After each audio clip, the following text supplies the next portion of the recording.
Stephen Ross, chairman of the Dolphins, have had the Dolphins, basically control of the Dolphins since 2009. Trustee of a franchise, leave a franchise in better social position than when you buy it. What's your view of ownership? Well, I think you have a responsibility in order to the community. First is to win ball games, Right. And second to really, be like a utility is to that community. People rely upon you, bring it together. I think probably most important, really bring the communities together because that's what sports does. Utilities are great, except when the power's not on, as we know with the Hurricanes. All right, but with the Dolphins, when they lose, we hear about it every day. Extra responsibility, extra pressure?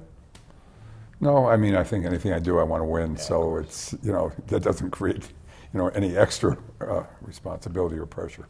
Well, but the bottom line of doing good and leaving the community in a better position when you found it, you're on the Jackie Robinson Foundation, the New York Presbyterian Hospital, the Juvenile Diabetes Research Foundation, and obviously giving the largest gift in the history of University of Michigan. So philanthropy is in your blood, no?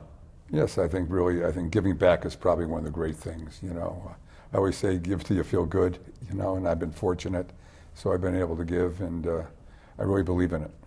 Well, you give till you feel good, but then you give and you give and you give more and you give till you feel better, and you started Rise in 2015. Why'd you do it?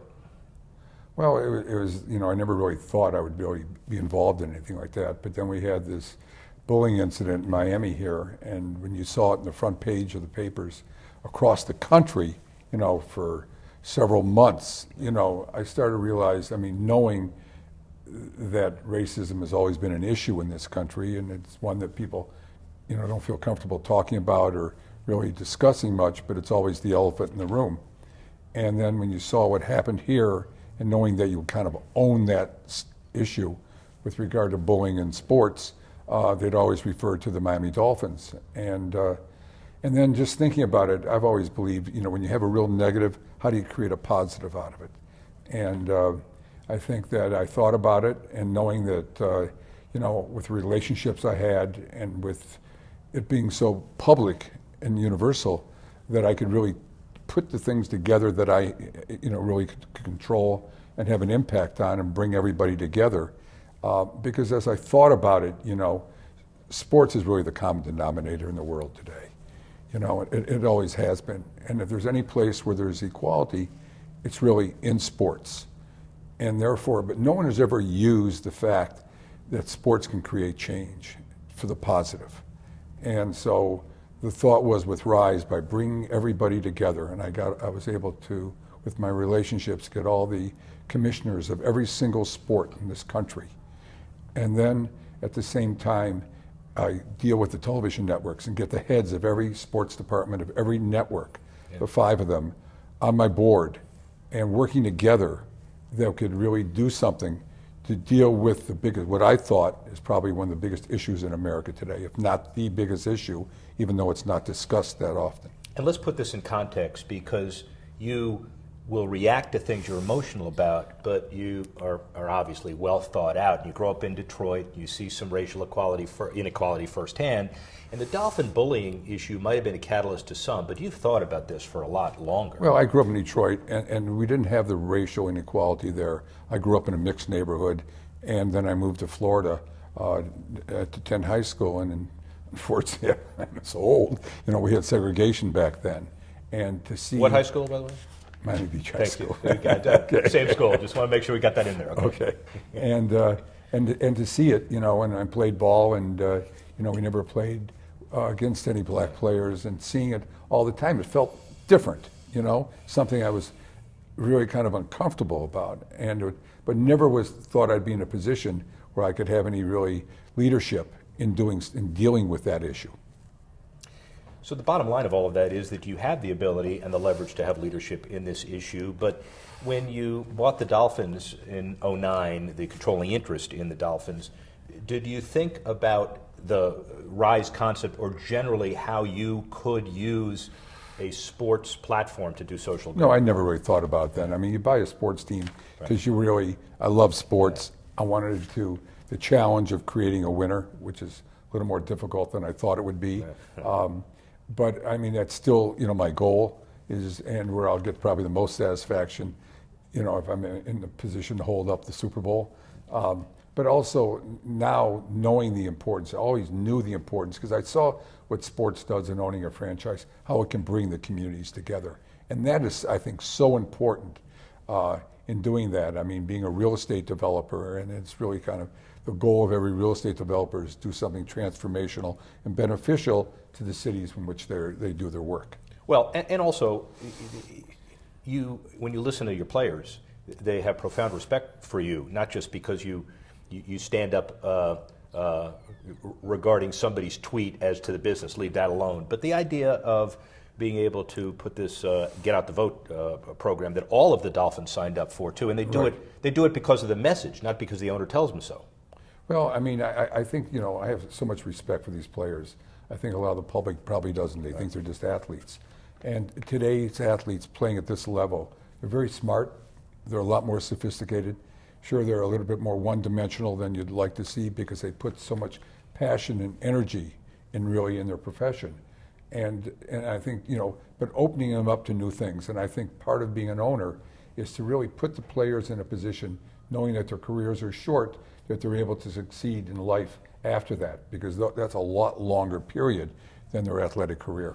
We've had some galvanizing incidents recently, don't even need to get into it, but the fact is that I get the sense that players are more respectful of their owners and management today than they were a few weeks ago, and certainly with owners that step out and respect those players, it's easier to see.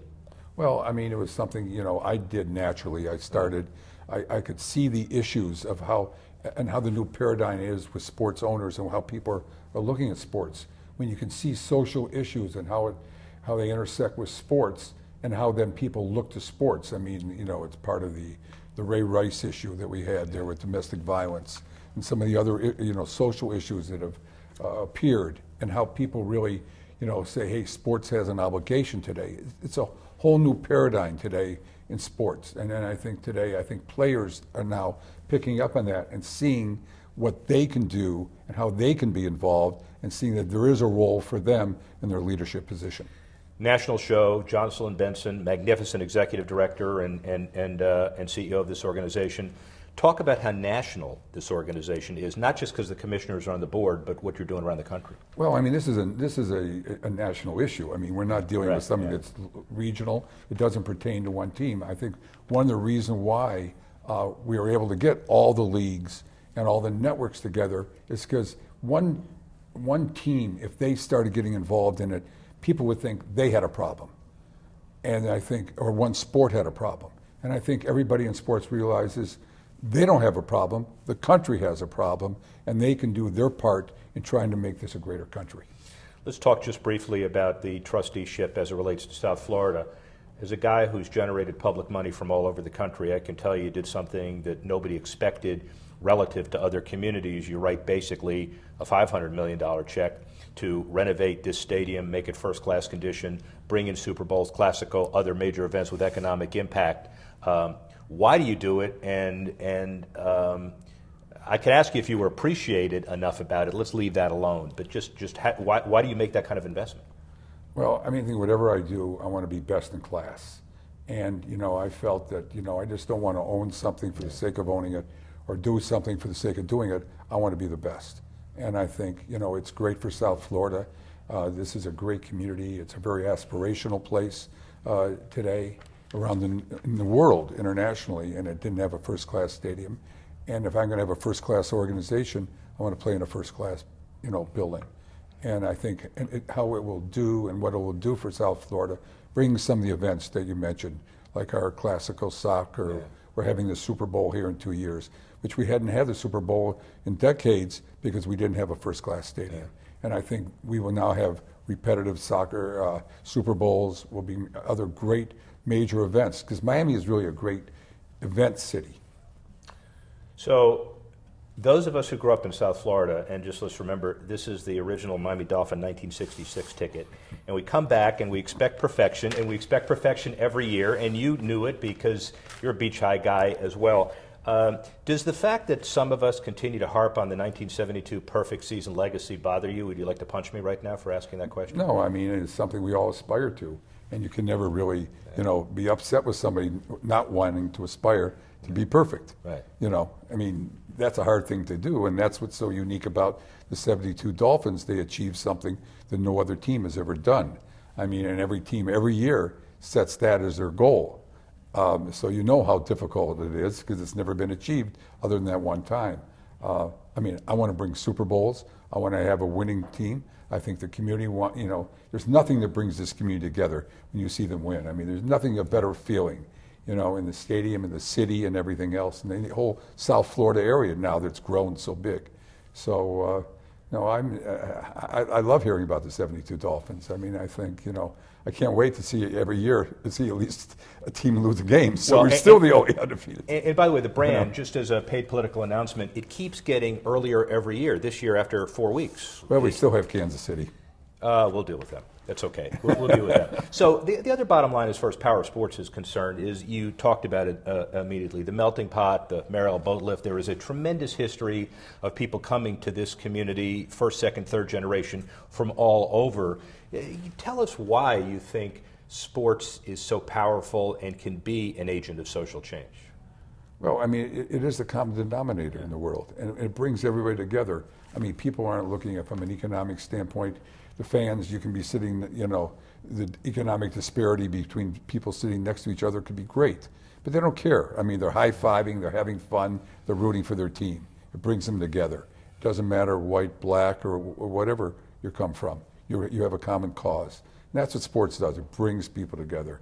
And what greater way if our whole country could really act that way totally in all aspects and give everybody have the same type of opportunities. And that's really, a great thing. I mean, I didn't buy a team with that, but once you have, you own something, you start seeing the power that it has, you want to take advantage of it. And I think that's incumbent upon owners today.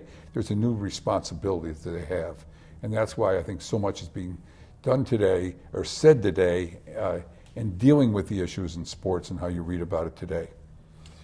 Finally, speaking of buying a team, you spent $1.1 billion in 2009. If you had it all over to do again, would you do it again? Oh yeah, it's been probably one of my best investments of all time. But I get more pleasure out of it. That's probably the most important thing. At the same time, I think I can have an impact on society. Impact on society, tremendous return on investment, get a $500 million for a stadium, and a Super Bowl in the near future. Steve Ross, thank you. Thank you. I said that, you didn't say that, Okay. but you're going to agree. Thank you. Thank you. Thank you.